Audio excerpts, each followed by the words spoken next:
सांगू? त्याला म्हणाव काल जसं अक्षराला भेटलास ना तसं आज सुद्धा भेट आणि तिला घरी घेऊनच ये म्हणाव. अव जाईल की त्याचा त्यो. आई त्याचा तो जाणार नाही.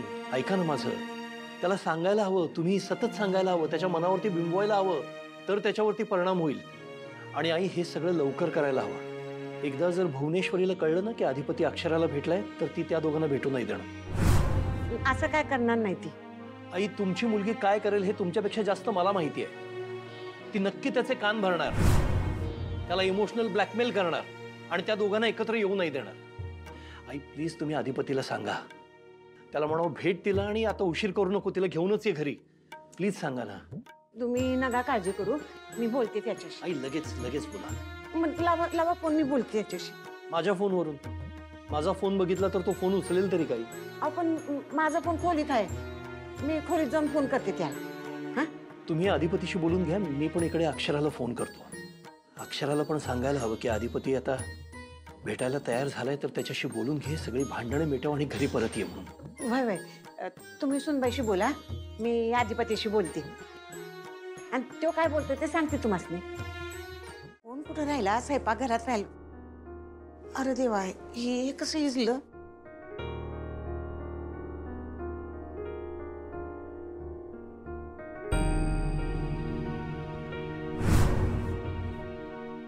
आई आम्हाबाई, आपल्या घरात काय चाललंय हे तुला समज ठावाय बघ.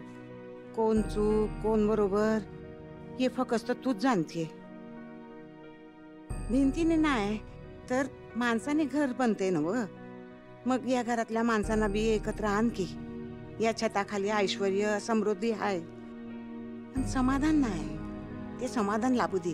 सुनबाईला, या घरच्या लक्ष्मीला घरात येऊ दे.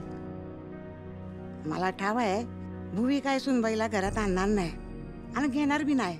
पण या घराच्या भल्यासाठी, अधिपतीच्या सुखासाठी सुनबाई घरला यायला पाहिजे. आम्ही समजे प्रयत्न करतोय. आमच्या हाताला यश दे आई. अहो तुम्ही असं नका बोलू. काही अंधविश्वास वगैरे नाहीये, सगळं ठीक होणार आहे. विश्वास ठेवा ना आमच्यावर. हो होणारच आहे बाबा, माझं मन सांगतंय मला. तू इमोशनली विचार करतेस अक्षरा, म्हणून तुला असं वाटतंय. पण सत्य हे आहे की त्यांना काहीही घेणं देणं नाहीये तुझ्याशी. बाबा असं नाहीये हो, तुम्ही सारखं सारखं असं नका ना बोलू. मला आमच्या नात्यावर, अधिपतींवर पूर्ण विश्वास आहे. तुम्ही बघा बाबा, ते लवकरच मला न्यायला येतील परत.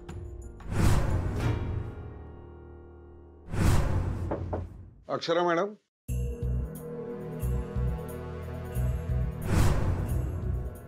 हो मीच. बोला ना, काय काय काम होतं? आपल्याकडेच काम होतं. अच्छा सॉरी, मी ओळखलं नाही तुम्हाला. पण मी अधिपती सरांकडनं आलोय. अच्छा अच्छा अधिपती, तुम्ही या ना. या या या या या आत या. बस बस. काही काम होतं का? म्हणजे अधिपतींनी काही निरोप वगैरे पाठवलाय का?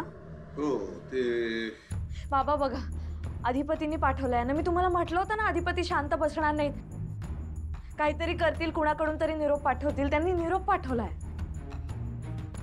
बसा बसा, मी एक मिनिट. हा नको थँक्यू. काय निरोप पाठवलाय अधिपतींनी? हे पाठवलंय. हे काय आहे? नोटीस. कुठली नोटीस? ठीक आहे, ही नोटीस आहे. कोणाकडून आली? अधिपती सरांकडून. अधिपती? पण काय हे मला का देत आहे? कसली नोटीस आहे ही? डिवोर्सची.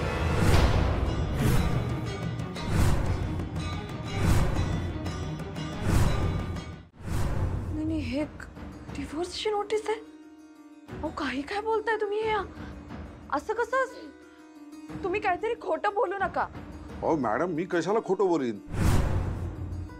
क्लायंटने जे मला सांगितलं तेच मी सांगतोय. कृपा करून ती घ्या. नाही नाही नाही, मी नाही घेणार आहे नोटीस. मला नको ही नोटीस. कसली नोटीस आहे ही? माझा काही संबंध नाही या नोटीसशी. अहो तुमच्याच नावे ही नोटीस आलेली आहे. अधिपती सरांनी पाठवलेली आहे. तुम्ही दादांता खोटं बोलताय. अहो मॅडम, मी कशाला खोटं बोलू? मला काय माहिती? ही नोटीस माझ्यासाठी नाहीये. मी नाही घेणार आहे नोटीस, तुम्ही घेऊन जाय परत.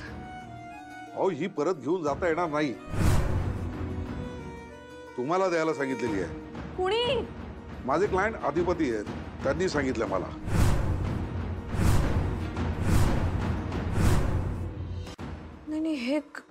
नाही हे शक्य नाहीये. अधिपती असं करूच शकत नाही. ह्यात काहीतरी गडबड आहे. तुमचा काहीतरी गैरसमज झालाय किंवा हे खोटं बोलताय. तुम्ही खोटं बोलताय. मला नको ही नोटीस. तुम्ही या प्लीज या. अक्षरा अक्षरा शांत हो ना जरा. अगं शांत हो काय? आई तू ऐकलंच नाही ते काय म्हटले? डिवोर्सची नोटीस पाठवली. मी शांत कशी होऊ? अक्षरा नाही बाबा ऐका माझं. रंगपंचमीच्या दिवशी आम्ही भेटलो होतो. हा मी तुम्हाला सांगितलं होतं ना, मग चांगलं बोललो होतो. चांगली भेट झाली होती. ते आता डिवोर्सची नोटीस कशी पाठवतील मला? हे खोटं बोलताय. मॅडम आमच्या मनाने आम्ही काही करत नाही. आमचे क्लायंट जे सांगतात तेच आम्ही करतो. हो मला मान्य नाही ना पण नोटीस. तुम्ही जा प्लीज. तुम्ही जा. काहीतरी गैरसमज झालाय. मला ही नोटीसच मान्य नाहीये. तुम्ही बाबा यांना जायला सांगा. सांगा ना. तुम्ही गप्प का बाबा? आई सांगा ना यांना जायला. मला भेटले ते रंगपंचमीच्या दिवशी. मला म्हटले महत्वाचं बोलायचंय माझ्याशी म्हणून. मला असं म्हटले ते नोटीस कसले पाठवतील? ते नोटीस कशाला पाठवतील? मी नाही घेणार आहे नोटीस. बाबा आपण नाही घ्यायची नोटीस. काहीतरी गडबड आहे आणि मी ती नक्की शोधून काढणार. बाबा तुम्ही यांना जायला सांगा. यांना जायला सांगा. बाबा मी सांगते आपण ही नोटीस घ्यायची नाहीये.